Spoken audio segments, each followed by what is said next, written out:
Welcome to the life of Tash. I'm Tash. So kink is going mainstream, apparently. Kink, BDSM, and non-monogamy are experiencing their fastest cultural acceleration in history. FemDom is surging as a relationship model, somatic practitioners are merging BDSM with trauma therapy, and a new generation of consent frameworks are reshaping safety culture from the ground up. So today it's BFF Chats with my girl Krisi to talk about what's shaping kink and relationships in 2026 and beyond. Welcome, Krisi. Thank you. So first up, the FemDom moment has arrived and it's reshaping heterosexual dynamics. More men want to be pegged. According to Field's Raw 2025 report, which showed a 200% surge in cis men being interested in pegging, and rising numbers of men are identifying as submissive, switches, bottoms, or femboys, with femboy being one of Pornhub's top search terms in 2025. What do we think about that? Well, from a dominant woman's perspective, I don't think this is just sexual curiosity. I feel that it's a man wanting to experience surrender. I feel like the masculine culture that they have been brought up to believe as masculine is no longer suited, and people are starting to identify in other ways and beginning to question what they've been brought up to believe. Growing up in a cult myself, getting into the dominant world and getting into the kink space was definitely not about surrendering really for me. It was more about taking back my power. So I feel from a man's perspective where they have always had to be in power, it's almost the opposite of what I went in to experience, which was empowerment and taking back sexuality. I feel like they're wanting to release. Yeah, I think that's a really interesting way to put it. Like, you know, we all have the duality in us. And I do think, you know, that men are, you know, they have been put in that more like traditional role, and now the roles have been redefined, and, you know, women that like have stepped into their power, so to speak. You know, we've talked about women are doing a lot of, you know, self-work, self-growth. And, you know, the idea of masculinity is needing to be redefined. So I agree. Like, I think this is one way that maybe men are redefining it. I think it's interesting, like the 200% increase in pegging. I don't know if it's an increase. I think it's just more cis men are admitting to it. What do you think? I don't think that's exclusive to any sexuality. I would say that it's where pleasure is. So I think more men are admitting it, or also they're not afraid to just say, you know, I kind of like this, because it is more widely accepted. People aren't assuming that just because you like your butt played with, that you have to be gay. Exactly. No, I agree. And I just think, like, when I've talked to even just like casual conversations with my like cis hetero male friends, so many of them, and maybe they admit it more to me because of my profession, will admit that they like, you know, being pegged by a woman or having anal played. Like, I'm finding a lot more men are talking about it, which kind of indicates to me like maybe the stigma and the shame is finally being released a little bit around pegging, around submission, around femboys and all that stuff. So I think let's hope it keeps going in this direction. Yeah, as I said, I think it's more about surrendering and wanting to change up the narrative of what has been defined, and their own breaking of their own rules. Because I know for me, it was a lot of redefining what I see as true and what I see as real for myself. So it was re-identifying what I believed rather than what I was taught to believe, or rather than typical stereotypes. I was like, actually, what's true for me? Yeah. And I think that is really powerful. And I think surrender is one of those things that's about being vulnerable and experiencing something new. 100%. Next, Gen Z is apparently the kinkiest generation, but having the least amount of sex. Dr. Justin Lee Miller's research with the Kinsey Institute found that 56% of Gen Z report BDSM fantasies versus 12% of boomers, yet 37% of Gen Z had no sex in the past month. They're consuming kink content, building kink identities, and exploring virtually, but that's not translating into real life practice. What do we think of that? I understand this. Yeah. Because I feel like you are going through wanting a more self-exploration than exploring with somebody else. So I think it's easy to get, well, what do I like? And what do I like the feel of myself before you throw it out there to somebody else? Yeah, but I also think it's just to do with, like, I don't think Gen Z are very good at real life anything. Like, you see that even on, like, you know, the dating apps. Like, they'll talk and talk and talk, but no one actually meets up anymore. Like, and I think they're so scared of that. I'm talking about this over the weekend. They're so scared of rejection. Like, we grew up where you had to ask X amount of people out to get a yes. And so it's like, if someone said no, cool, you move on until you get a yes. But now I just don't think this generation, the Gen Z generation, can handle rejection, and they can't handle no. So it's safer just to be behind the screen. And I think that's why, like, yeah, they might be kinky, they might be really open-minded, because probably they've been exposed to so much, like, online and stuff. Like, we're exposed to things that we wouldn't have been 20 years ago because of the online. But I don't think they don't have that in real life skills anymore. No, I must admit I'm back on the dating apps myself. It has not been a great experience. And funnily enough, I have a lot of younger people in their 20s and things like that approach me. And you know what? They don't even know what to say. They don't even know how to have an opening line. So I think, yeah, that may have a lot to do with it, that they've just, even if they're trying, they don't know how to get, you know, a conversation even started. And even, like, I've heard people discuss about, I think it was Professor Scott Galloway.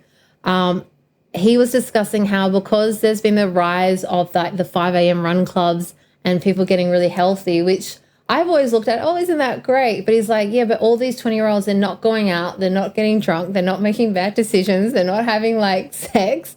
Like, they're missing out on a whole part of being young, which I kind of actually agree with. Do you know what I mean? I do think there's, like, a phase of life where you need to be going out and experimenting and trying different things and sometimes making bad decisions, like, to make you into the person you're going to be. And, like, I feel like that generation is almost missing out on it.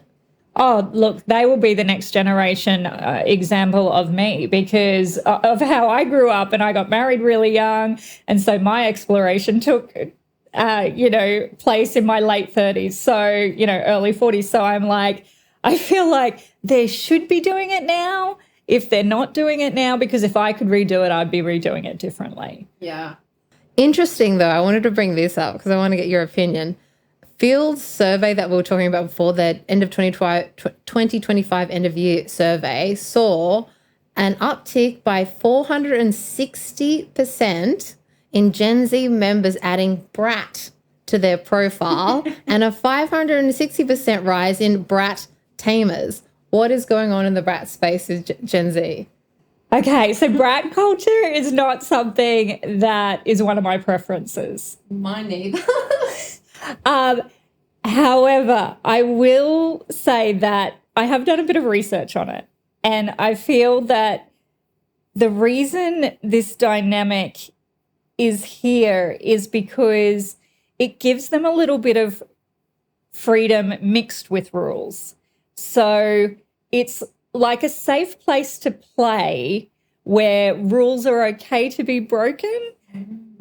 So because it's consented to previously, like how far the brat can go and how far it can be pushed. So they're almost playing with the power dynamic within the role. throughout the play. And see, being dominant myself, that to be, from my background, is just, no, I put strict rules in place and these are negotiated and these are the rules that I want. But I've never really thought of it that that's a kink in itself, is to want to push the limits. And I think that's a very Gen Z thing, which is maybe why they are so, that like a brat thing is appealing to them, because I think they have grown up wanting to push those limits. Do you know what I mean? Or you know, rebel against society and conformity. I mean, they're the ones who don't want to go and work in the corporate culture anymore. You know what I mean? Like all that kind of stuff. They really are kind of turning away from what traditional society, I think, is telling them to, you know, that life should be or you have to do. So I can understand maybe why this kind of dynamic appeals to them. I feel like also they're the generation that got participation ribbons. Oh, yeah. Right? So I feel like for them, pushing rules within a consensual area gives them a bit of that take back naughtiness that they probably missed from getting in other areas of their life. I think you're right. They were the participants, because we had that. We did, like, we had like, you lose, someone else get, you know. Yeah. And I think there is something to be said for that. Like I'm not a huge fan of the participation culture, but you're right. They didn't get that. So maybe they're now like exploring it. Yeah, I think, yeah, it could be something to do with that. I was just like, wow. And this is also where the generation that probably experienced more parents being separated, you know, so they probably lived in two households. So now we're seeing them, they want some kind of rules. They want, you know, you were naughty or you did well. So they want that, but they also want to push and play around with what is good and what is bad and what can I and can't I do. But I like the way they're choosing to experience that. Would I take on a brat myself? No. Okay, so consent culture has entered a new generation with TIC.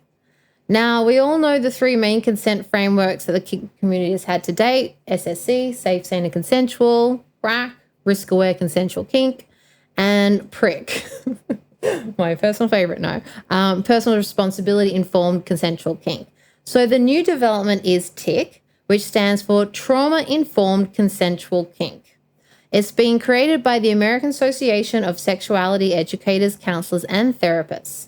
TIC goes beyond surface level yes or no consent to address unprocessed trauma patterns showing up during play, the distinction between danger signals and desire, and community responsibility for creating safer, more liberatory spaces. It centers the experiences of practitioners whose safety concerns extend well beyond the dungeon. What do you think about this new TIC? Well, I've said this many times, but I grew up in cult. Yeah. And as a dominant coming from that background, I had to become trauma literate. So it's not just, is this okay, but what's the history with this authority? So I know where is comfortable to play within the lines of authority. But did I always know that? No. So it was putting boundaries around what authority I'm happy to play within and what authority to me just seems cruel and punishment and not the space where I want to play. So I feel like, yes, it's very much trauma-based. Like for me, it was therapy because I redefined what to me was domineering, what to me were the rules that I wanted to play within. So I think trauma is, you know, something that can really benefit from playing with these power dynamics. Mm-hmm. And I'm very, very supportive of it. And I will say that probably did more than years of therapy for me because it was playing within rules that I had set for myself and for my sub. So, you know, it was not reliving that trauma. So it was having a different relationship with the power dynamic compared to when I was brought up forced to do into doing things. Yeah. And look, I think any framework that, educates about trauma and consent and all that stuff is great. I kind of feel like all frameworks kind of encompass the same things. But it is good that there are more frameworks. I think it's showing that more and more people, professional level people, are looking at this.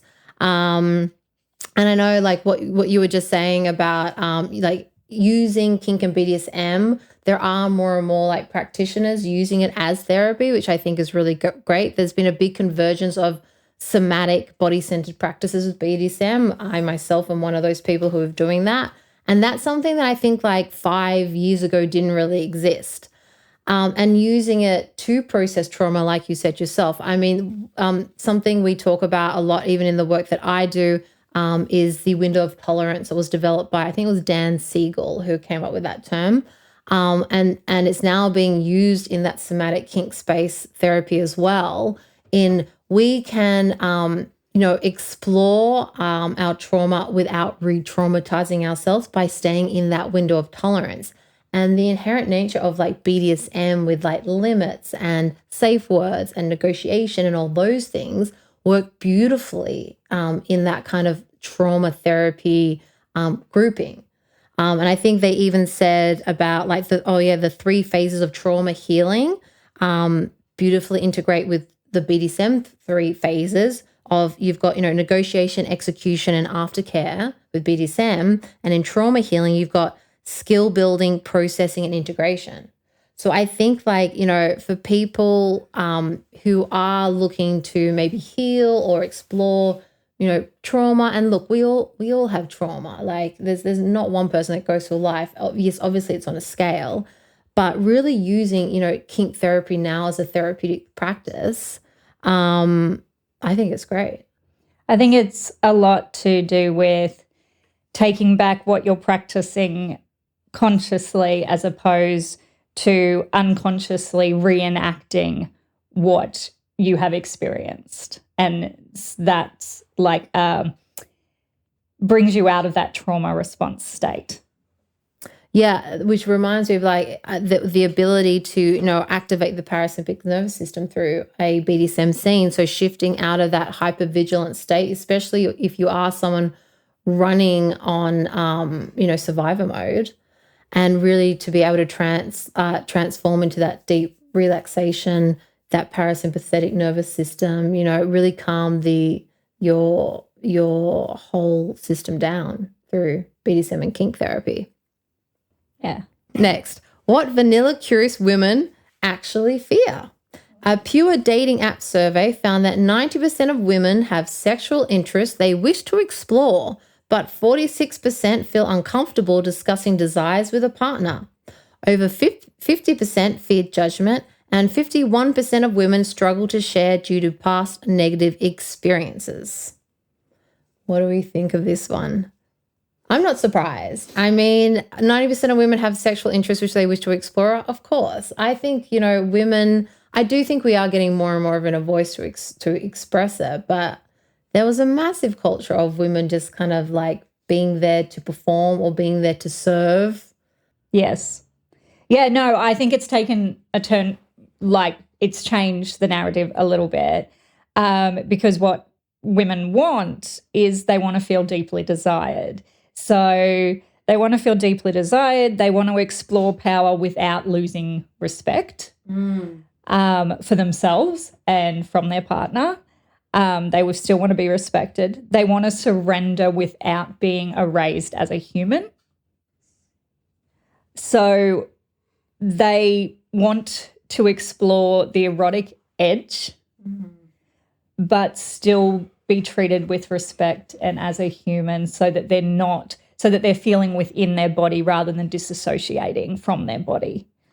Everything you said there, I 100% agree with, and is so powerful. And I think also that has emerged out of, they've said, over half have had, bad past negative experiences. And I think that's because the power dynamics that were explored, in recent years, the people doing them didn't understand what it was. And so it was, entering a situation sometimes with often a cis hetero male again, who thought he was dominant and just like did what he wanted and pulled your hair and choked you out and spanked you on the ass and you didn't consent to any of it.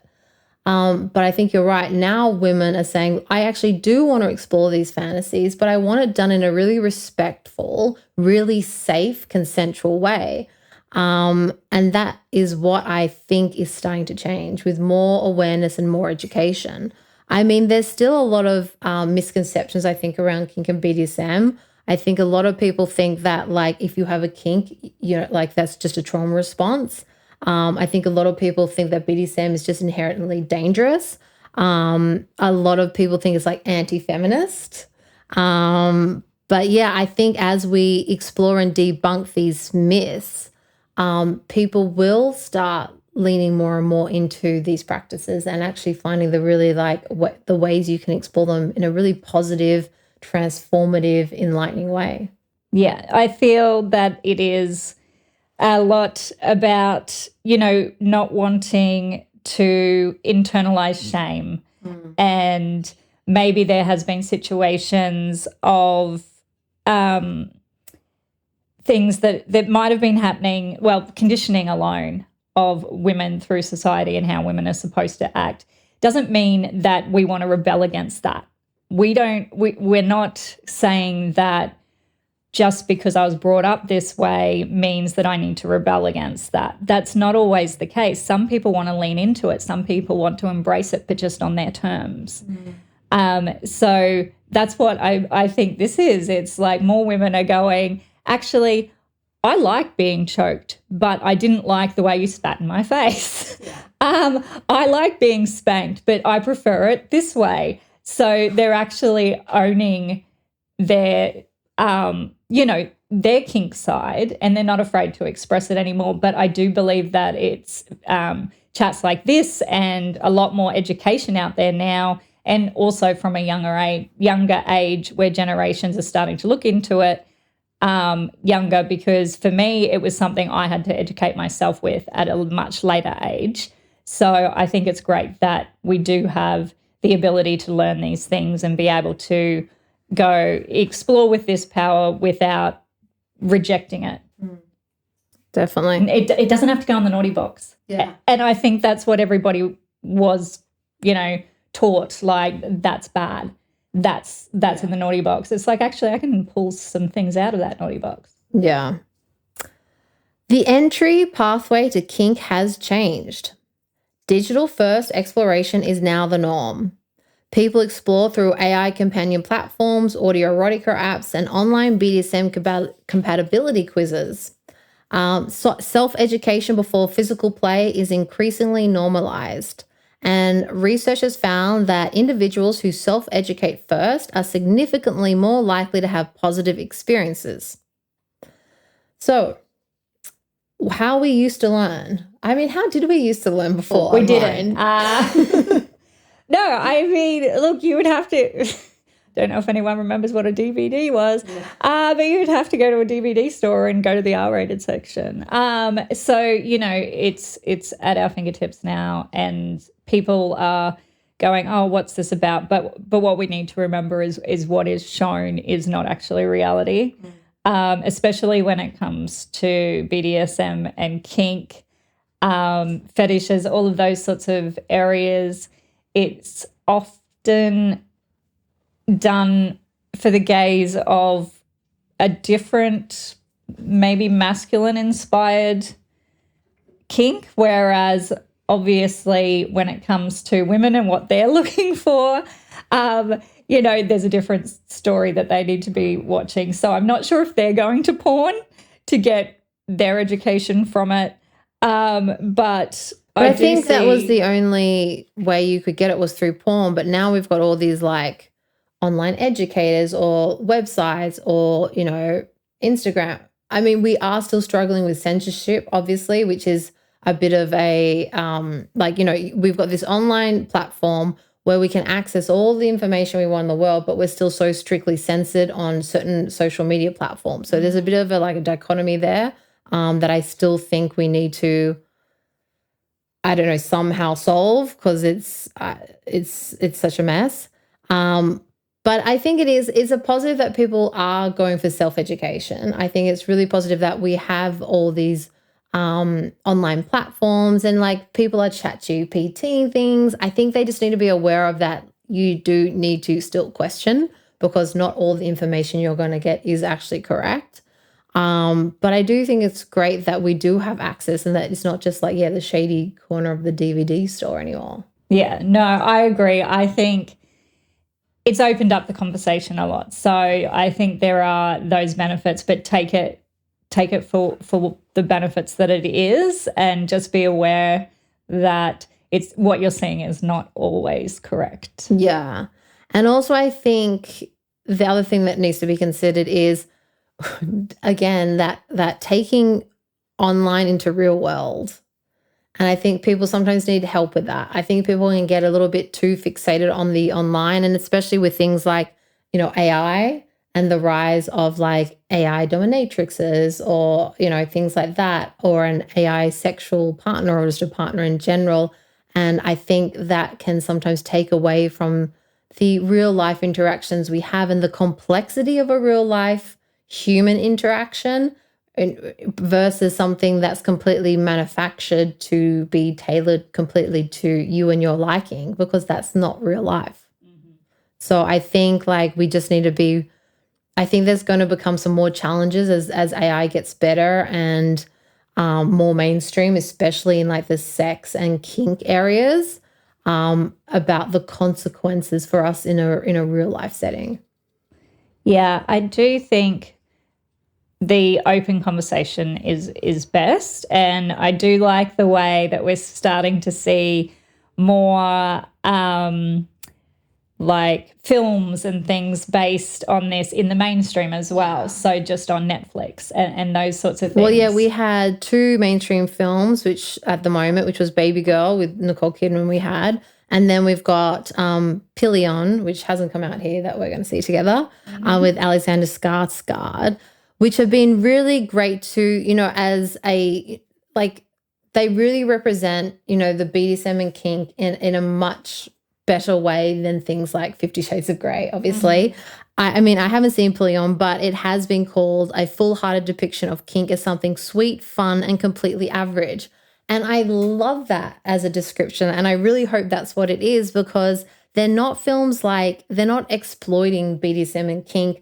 They're not, they're depicting it in a really nice, fundamentally playful and like human way. And I think that's how it needs to be depicted. Yeah, no, I agree. And I think it can only be a good thing. And we will start to see more and more of that, hopefully. Yeah, I think it's just the start of it. And as, mainstream cinema does reflect the cultural shifts of time. So if it's being shown on the cinema, it's reflecting and going to encourage what's happening in society. So yeah, good things coming, hopefully. Non-monogamy has hit a tipping point and apparently an identity crisis. So the numbers are striking. Nearly 1 in 3 unmarried Americans, sorry, I couldn't get how many Australians, have now been in a consensually non-monogamous relationship, which is up from 1 in 5 a decade ago.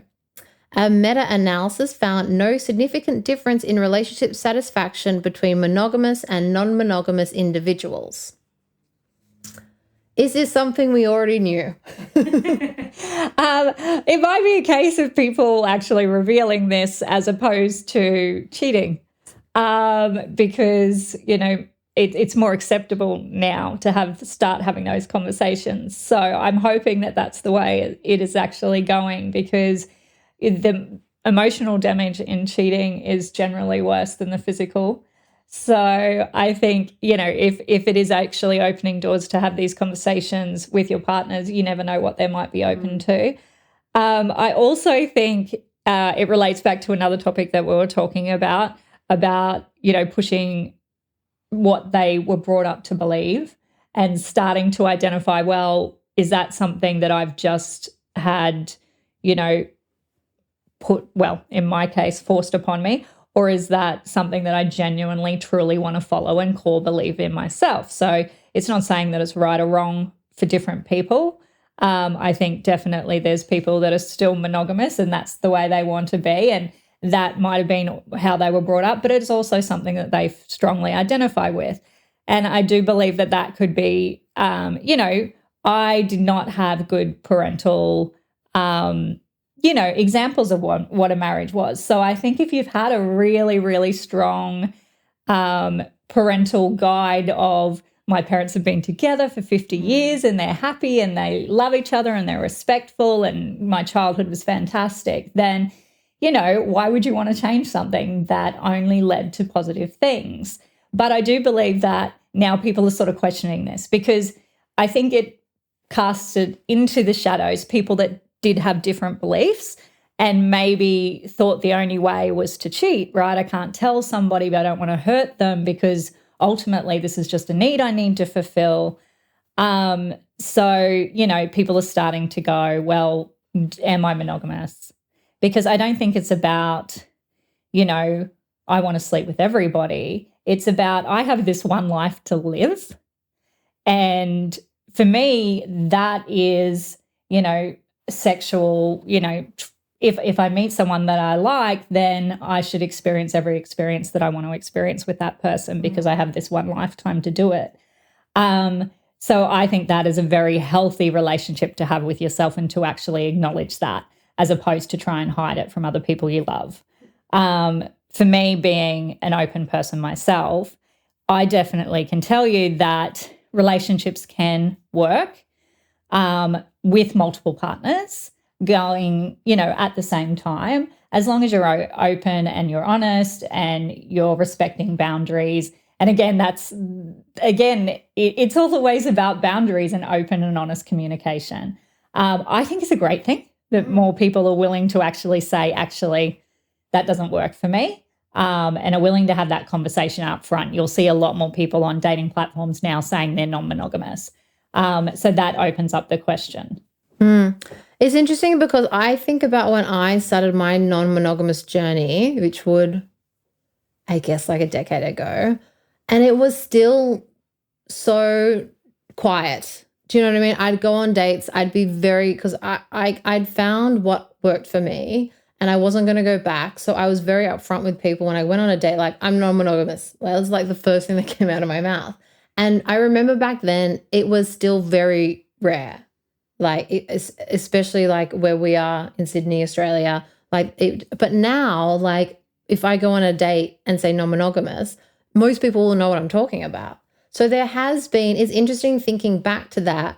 And we have had that shift over this decade because I think it's only when you kind of look at those two quite big points in time now from like something that not a lot of people knew about, practiced, or even understood. There was still a lot of stigma and shame. I mean, it wasn't something that you would talk about at the office 10 years ago, like that you were non-monogamous. I mean, I haven't worked in an office for a while, but I don't think these days that there's as much need for secrecy around it. So, yeah, I think there's definitely a lot more awareness, a lot more conversations happening, which I think is amazing. But, yeah, another thing I wanted to bring up was relationship anarchy. So relationship anarchy has had, 50% of field members reported that they have practiced it, and it is the fastest growing subset amongst, particularly in the trans, non-binary and pansexual community, they say. And about 20% of young people have tried it. So just for those who don't know what relationship anarchy is at home is, it's meaning you have no fixed hierarchy. So romantic or sexual relationships are not higher than friendships. You get to kind of set your own rule book about how you want to do your relationships. There is a big emphasis on maintaining like someone's independence, your own independence, and it rejects the societal expectations on how relationships should look. However, there is a report that there is a struggle with boundaries in a relationship anarchy setting. Saying that it is 530% higher than other relationship types revealing that there's a real cost in the emotional labor of this kind of style of relationship, I guess. I mean, when I first looked at relationship anarchy, I kind of thought, well, how is this different from just being like open, like a non-hierarchical poly person? But then I think the real point was that it rejects the societal expectations of how relationships should look. And I think that's the key differentiating factor. What do you think about the struggle? Like, why do you think that this kind of style would struggle with the boundaries at such an increased rate? For me, this is a subject where, look, I honestly don't have any experience with this because I don't know where the boundaries lie. And being a dominant, I'm always working within boundaries I've created for myself, boundaries that have been negotiated in pretty much every relationship that I have. So I understand the rebelling against, certain boundaries that were forced upon you. But I still actively create boundaries for myself, and I'm not sure how I would react to not having boundaries in place. Like I just don't even know how that would work. So this is very interesting for me. And the hierarchical, like I sort of have an issue with anyone that, well, not really an issue. I shouldn't say I have an issue, but for me, acceptance is key. And so even though I've set boundaries, I'm still accepting of other people's choices. And if they don't want boundaries, then that's their choice as well. But I don't necessarily agree with labeling everything, because I think everything should be a little bit more free-flowing. And if that's how you enjoy your space and you enjoy your life, then that is A-okay with me. I'm not going to be forcing anybody to have any boundaries, because boundaries were forced upon me and I've chosen that narrative. But I don't really have any experience with it, so I don't know where to go. Yeah, I mean, for me, boundaries are everything. And I think a lot of people struggle in life because they don't have boundaries or are unaware of what their boundaries are. So I think, like, I can understand why it's such an issue with this particular type, like, of relationship, or a way to live, I guess maybe you would call it, because they don't, like, they're trying to reject this hierarchy. But I think through rejecting the hierarchy of relationships, which I guess is ideologically a beautiful thing to think that, like, all your relationships are on the same level. But that does bring in problems to know what takes precedence over something else, or do you know what I mean? And unfortunately, life is about, like, we have an infinite number of hours in a day. We have infinite amount of energy to give. So it's about, you do need to make decisions about where you're placing your time, priorities. And I often think about, because I do think about, non-hierarchical poly, which 100% can work. But I do sometimes, with myself and the way I know my life is, I would struggle to live it. I think it would add so many layers of complexity to my life, especially once you bring in children and, just things like that. And I 100% think people can make it work. But I think, as it says, like, there's a real cost in emotional labor. So you have to be willing to, I think, really invest in making it work. I feel like sometimes not having rules is actually creating more rules, because you're literally saying, I have no rules, so therefore you can't take priority. So you're almost forcing something that perhaps you're feeling, but you like, actually, I can't feel that. So are you, because you've decided this, are you actually then, being so in that space that you're not willing to be open to other opportunities that come your way? I think for me, I've had multiple relationships going at different times, and they've all meant something different. And that's based on personality, based on the closeness that you feel with that person. Doesn't mean they had different priorities, but I did definitely feel different things for different people. And I wouldn't want to put in a strict rule for myself on how I'm allowed to feel and how I'm not allowed to feel for certain individuals, and putting people on a level playing field. Well, I don't know how that would work. That definitely wouldn't work for me, because it's not life as I see it. You know, you go to work and you're always going to have your work bestie, and then you have a work colleague. You're definitely having different relationships with different people. So I think that works even in a open situation where you have multiple relationships. You connect differently, but you're going to feel different things. And I think you should give yourself permission to feel those different things. Yeah. And I would be concerned that people are actually suppressing what they're feeling in order to keep it fair. Keep it fair. Yeah, definitely. Well, that's all we got time for today. Thank you for joining me on BFF Talks. I've loved looking at what's happening in the kink space with you today. So thanks for joining us. Thanks for having me. And for you at home, as always, stay kinky.